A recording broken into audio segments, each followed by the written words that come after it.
Alô? Tem alguém me ouvindo? Do improvável, impossível, mas quase tangível, registrando as mais nebulosas perguntas da consciência e da fé. Esta é uma transmissão do Sindicato de Comunicação Extratemporal, falando diretamente do Cinturão de Órion ao universo intergaláctico, aos navegantes interplanetários e aos residentes nas estações espaciais no universo que andam precisando de um bom café.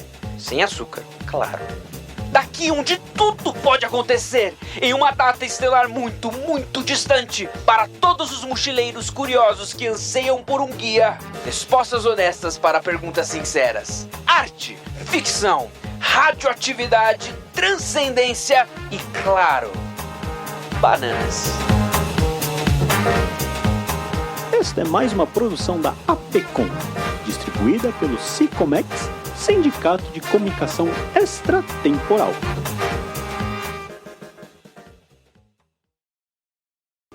Essa é mais uma produção da APCOM, distribuída pela Sicomex. Vocês sabiam disso? Cara, quando eu fui na APCOM, você me mostrou esse áudio e, cara, vale a pena, pessoal. Baixa aí no Spotify, Bananas São Radioativas. O primeiro episódio é aquele episódio que você não consegue parar, porque você fala numa cadência, num ritmo que quase não tem respiro lá. Você começa a introduzir sobre por que bananas, tal. Por que bananas são radioativas? Da onde que surgiu essa ideia? Cara, é o seguinte, na pandemia, 2020, né, meio de 2020, eu sempre gostei... Antes disso, eu sempre gostei de ciência, tanto que antes de fazer teologia, eu fiz geologia. O Paulo Homem levou lá no Chapada dos Guimarães hoje, e aí, eu não sei o que ele esperava, mas ele teve uma aula de geologia hoje.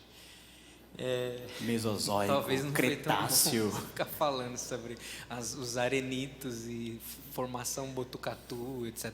Mas enfim, eu fiz geologia, não me formei, mas eu fiz uma boa parte do curso. E eu gosto muito de ciência. Tem alguns livros que provocam muito na área científica, né? Eu acho que a gente desconhece da existência deles porque a gente é muito resistente em relação aos autores. O Carl Sagan, ele tem vários livros sobre ciência, dúvidas e etc., como o ser humano vive no planeta. O Neil deGrasse Tyson também tem Pergunte a um Astrofísico, é um livro dele. O próprio Isaac Asimov, que tem vários livros, né, entre eles O Fim da Eternidade, Eu, Robô, etc. Ele tem um livro que são 101 perguntas sobre o universo. E é uma área da existência assim, que tem muita gente interessada, e sempre tem gente respondendo, normalmente da ciência e normalmente ateus. São pessoas que fazem isso desvalidando a Bíblia, desvalidando a existência de Deus, a soberania de Deus e tal. E aí o Bananas São Radioativos, ele surge como tipo mais ou menos uma produção parecida com isso, só que alguém cristão fazendo isso, sabe? O que tem a ver todo esse exercício de perguntar coisas sobre o universo, sobre o potássio da banana, sobre uma reflexão, ou sobre uma refração, sobre uma radiografia panorâmica, sobre um jogo do Jurassic Park, etc. O que tem a ver tudo isso com a história que Deus está contando para nós? E aí são conexões muitas vezes improváveis, mas quando você vai ouvindo, elas fazem todo sentido, assim. E foi muito do que Deus foi usando a forma dele de explicar algumas coisas importantes para mim ao longo da minha vida, que é uma área de interesse e ao mesmo tempo talvez área de interesse de outros aí também. Quando eu ouvi assim, logo veio na minha cabeça, que coisa nerd, não é possível, potássio, elemento químico, mas como que tudo isso, no final das contas, aponta para Deus e para a grandeza dele? No primeiro episódio, a conclusão é justamente nós enxergarmos o extraordinário no ordinário. Talvez todos os outros é a mesma coisa. O potássio é um elemento banal, digamos assim, bananal, que trocadilho ruim. Ele é um elemento que você tem dentro de você, e é um potássio que ele não é 39, ele é 40, são 40, o número atômico dele é alterado, então ele é um potássio radioativo, ele é um potássio que está ali em decadência radioativa, digamos assim. e ele atua dentro do seu corpo para você, sei lá, fazer xixi direito, para o seu coração bater de uma maneira saudável, para você conduzir os outros elementos de maneira saudável e tal, mas ele também está no manto terrestre, ele está presente nas rochas e tal. Então algo talvez tão banal participa de um negócio meio que a gente faz naturalmente sem pensar muito, mas também é presente na criação de uma maneira magnânima, assim, sabe? E olhar para essas coisas e entender que Deus, soberano sobre a criação, fez tudo isso, sabe? E pensou nesses detalhes e fez a gente ter esse potássio, é uma forma da gente parar. Peraí, eu sou feito imagem e semelhança de Deus, eu participo da criação, é maravilhoso isso. É olhar o extraordinário nas coisas mais ordinárias. E como que esse podcast ajudou e tem ajudado as pessoas que principalmente não fazem parte do nosso círculo cristão? Porque eu já ouvi bastante relato de pessoas, eu ouvi, cara, achei muito legal, muita informação, né? Muito estudante de Enem desesperado que quer, né? Ajuda no Enem. Ajuda no Enem, né? Se cair potássio, já lembrou do Guilherme Amarino. Mas qual que é o seu alvo, principalmente com esse povo que, a gente tem a facilidade de, por ter nascido na igreja, nós já aprendemos sobre Deus, né? A gente já fala o crentez, a gente não pensa no potássio, a gente pensa em Deus direto. E potássio é consequência da vida. Já pensa no Salmo 19. Já pensa no Salmo 19, 24, a revelação de Deus, mas você faz o caminho inverso. Esse caminho inverso é algo que quem não crê em Deus consegue entender e consegue lá no final ter o vínculo, é Deus que está fazendo tudo isso? A ideia é essa, sabe? A ideia é comunicar com quem não tem esse tipo de reflexão automática, né? É justamente participar de um jeito de contar histórias que o não crente já está acostumado, mas eu estou apontando no final para a resolução, estou dando uma conclusão. Como eu falei, né, o Neil deGrasse Tyson, por exemplo, ele tem uma facilidade de fazer isso, exatamente como Bananas São Radioativas, com a série Cosmos, e ele vai conectando os pontos e tal, e você fica entretido naquilo.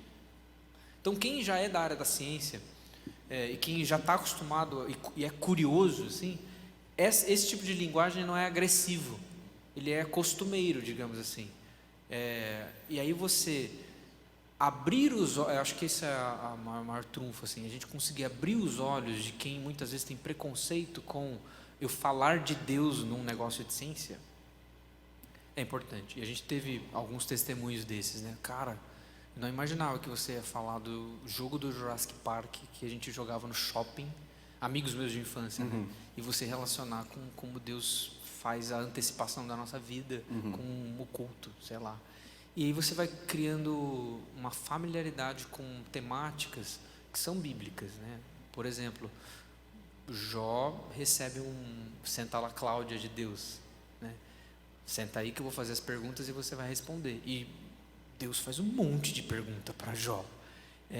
Olha só, quem que faz a cabra montês se alimentar? Quem que faz o grilo cantar de manhã? Quem que comanda as Pleiades e o Órion? Sabe? Umas coisas que...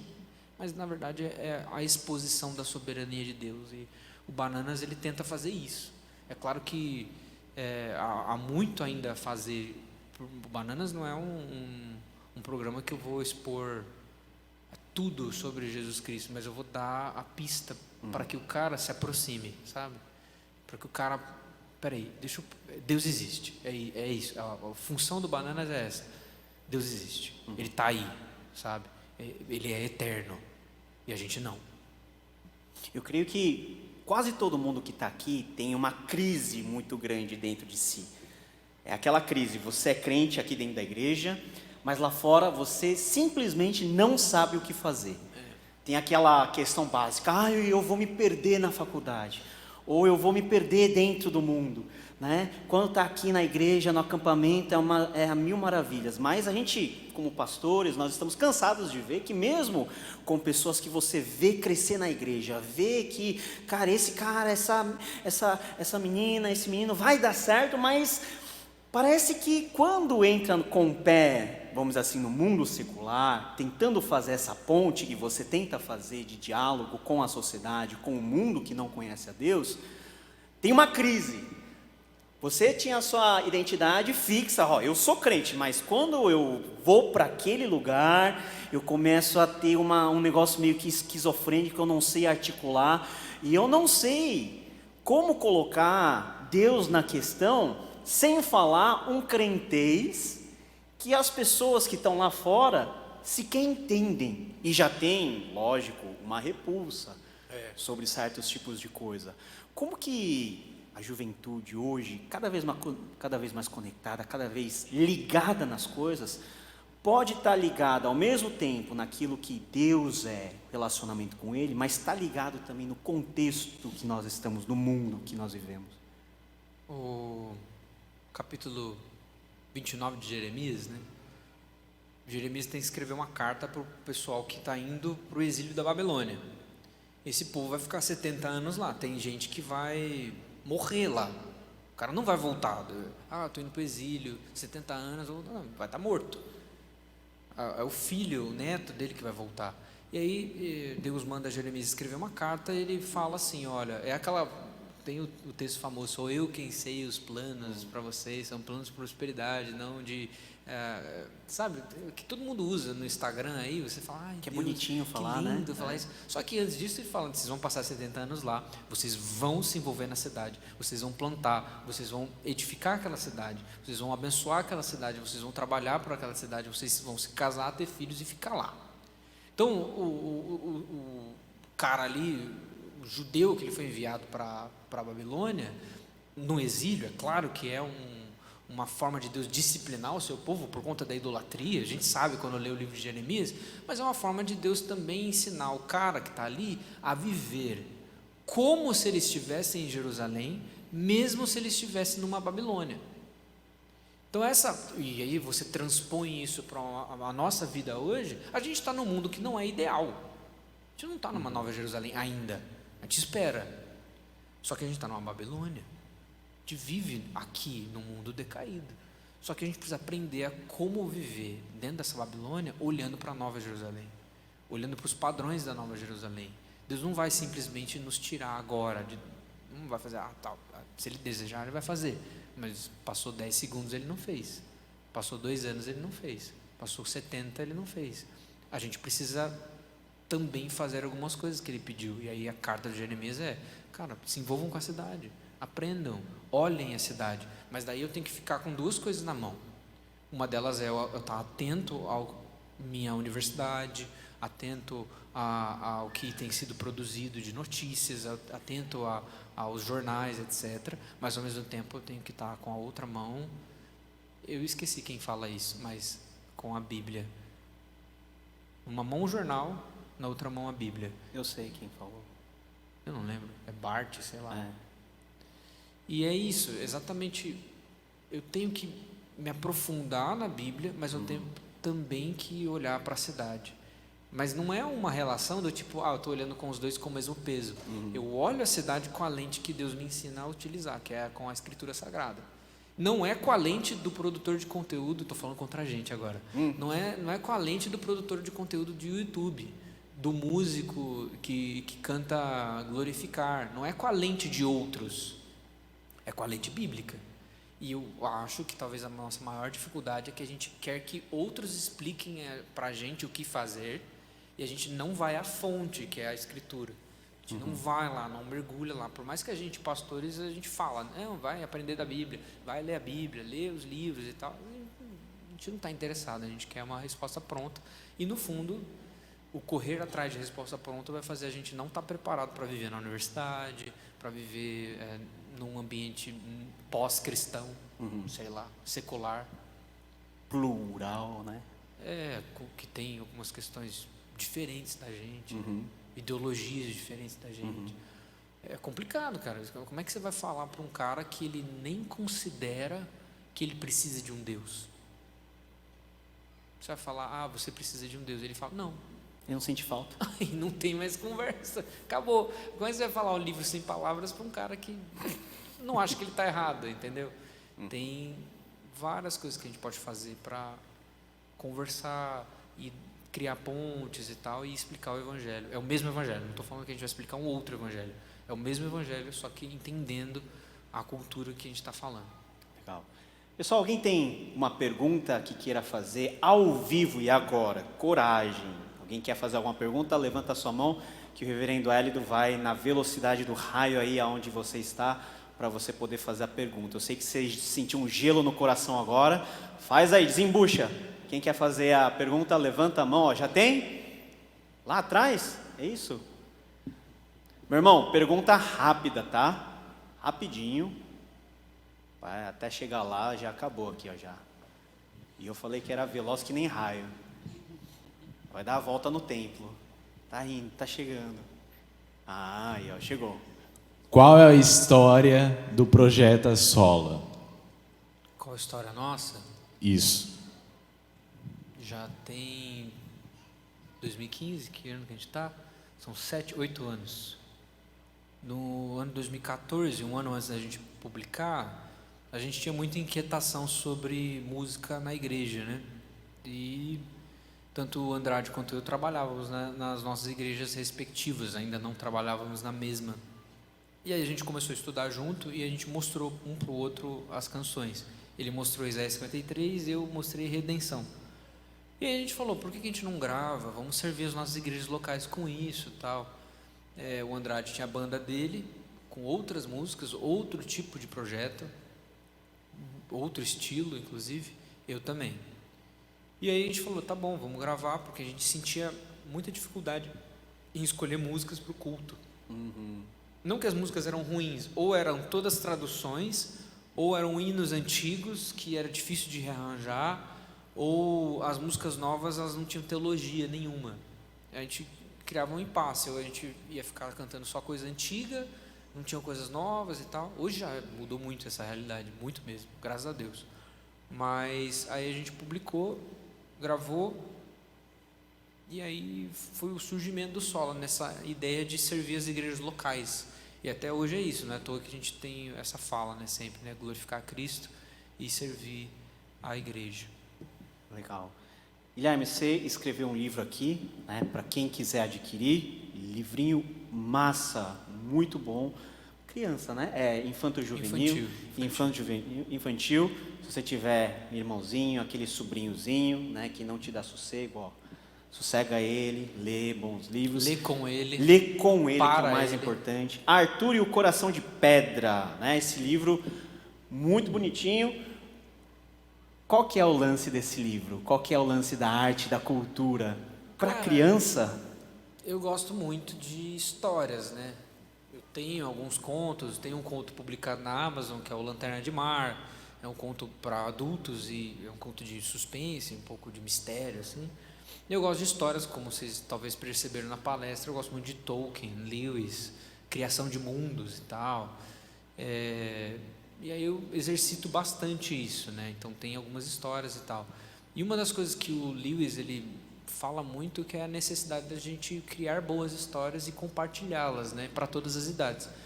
E um exercício que surgiu numa necessidade, a história do Arthur Coração de Pedra foi, a gente tinha um evento que a gente ia fazer de ação social com a igreja no Natal. E aí a gente caiu em cima de mim e da Isabela, na época ela era minha namorada, agora ela é minha esposa, mas na época era só namorada, de contar uma história. Tá, vocês contam a história, tá? Aí você canta e conta a história, sempre sobe pra gente isso. Aí eu falei, que história eu vou contar? Daí eu falei, vou contar do Max Lucado, vou contar não sei o que lá. Eu falei, não, por que escrever uma? Aí eu escrevi Arthur Coração de Pedra, versão beta da beta, sabe? Tipo, bem simples pra gente fazer no fantoche, assim. E aí a Isabela gostou muito, eu curti a história também, aí eu fui reescrevendo ela e ampliando um pouco. Até que no ano passado, conversando com o pessoal da Trinitas, eles descobriram que eu tinha essa história, perguntaram se podia ler, e aí falaram, vamos fazer um livro ilustrado, né? Para isso. E é uma história legal. Ela não é uma história evangélica, de maneira tradicional. O Arthur não vai orar no meio do livro, mas é uma história que conta a narrativa do nosso coração de pedra e como Deus trata esse coração, né? Show de bola. Ilustrações de Augusto Marques, ó, muito bonito. Eu acho que vai ser uma boa. Tá vendendo lá fora, tem alguns, tá? Só o pessoal já comprou tudo. Muito bom. Última coisa, até para a gente poder. Ó, tem uma irmã desesperada aí para fazer uma pergunta. Faça que vai ser a nossa última pergunta para nós já nos encaminharmos para o final. Boa noite. Oi. Eu gostaria de saber a opinião de vocês, que muitos cantores tidos como evangélicos, hoje em dia estão longe de Cristo. E são músicas que tocaram muito aos nossos corações, as igrejas cantaram muito. Tem uma letra, meu Jesus maravilhoso inspiração a prosseguir, enquanto tudo não vai bem. Então são coisas perfeitas diante de Deus. Como que eu faço essa separação? A música, ela foi inspirada, ela se mantém como arte para Cristo, porque as pessoas, ainda mais os jovens, podem se perder, e nós vemos muitos tidos cristãos que se afastaram de Cristo. Deus usou a mula de Balaão, né? Então Deus usa quem Ele quer, a hora que Ele quer, independentemente da pessoa. Deus usou Ciro e falou que estava usando Ciro, um rei pagão. O importante é a verdade daquilo que está expondo, justamente a verdade do Evangelho. O João Calvino falava que toda verdade é verdade de Deus, quando é verdade. Estou falando de uma mentira travestida de algo verdadeiro, estou falando da verdade. Infelizmente, toda pessoa, e a gente está sujeito a ter artistas que a gente gosta e o cara de repente dá uma louca. A gente não pode confiar. Enganoso é o coração do homem, ó, de novo Jeremias na coisa. Às vezes a gente confia muito mais em pessoas do que na palavra, e a gente dá mais destaque à pessoa do que à palavra, mais destaque à personalidade, às celebridades, do que ao Evangelho. Isso acontece não só com Kleber Lucas, como você falou, mas com vários outros, com pastores nos Estados Unidos, como Mark Driscoll, por exemplo, outros pastores que viram celebridade, de repente eles caem. E aí, o que ele pregou não valeu? Não valeu, Deus usou, Deus converteu pessoas, Deus trouxe pessoas, só que o cara é um ser humano, e a gente tem que separar isso, sabe? E caiu, pecou e tal. Isso mostra que quem realiza a obra não é a pessoa, é Deus. Não confiem no Guilherme e a Marina do Projeto Sola. Um dia eu posso decepcionar todos vocês. Confiem no Deus que tem movimentado, não só eu, quanto o Paulo On, quanto qualquer outro artista. É em Deus que a gente tem que confiar, não no homem. Acho que é isso. É isso. Não tem nem o que acrescentar. Obrigado.